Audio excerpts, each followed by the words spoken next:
শাহরুখ খান মানে আবেগ, ভালোবাসা আর অসাধারণ কারিশমা।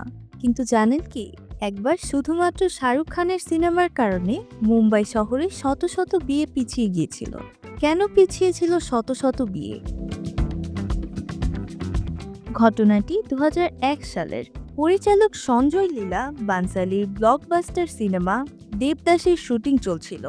সিনেমার অন্যতম আইকনিক সেট চন্দ্রমুখীর কোটা বানানো হয়েছিল ১ কিলোমিটার জুড়ে। বিশাল সেটটি সাজাতে প্রয়োজন হয়েছিল প্রচুর আলোর।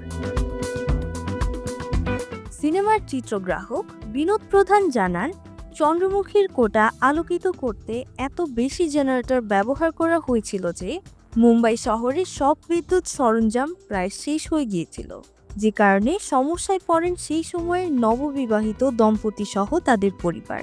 কারণ শহরের বিভিন্ন বিয়ের আয়োজনের জন্য প্রয়োজনীয় জেনারেটর আর পাওয়া যাচ্ছিল না। তখন বাধ্য হয়ে শত শত বিয়ে পিছিয়ে দিতে হয়।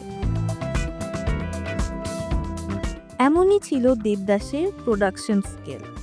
শরৎচন্দ্র চট্টোপাধ্যায়ের বিখ্যাত উপন্যাস অবলম্বনে নির্মিত এই ছবিতে শাহরুখ খানের সঙ্গে ছিলেন ঐশ্বরিয়া রায় বচ্চন ও মাধুরী দীক্ষিত। ২০০২ সালে কান চলচ্চিত্র উৎসবে প্রথম প্রদর্শিত হওয়ার পর ছবিটি মুক্তি পায়, যার বাজেট ছিল ৫০ কোটি রুপি এবং বিশ্বব্যাপী আয় করে ১৬৮ কোটি। এটি তখনকার সবচেয়ে ব্যয়বহুল ভারতীয় সিনেমাগুলোর মধ্যে একটি ছিল, যা বক্স অফিসে ইতিহাস গড়ে।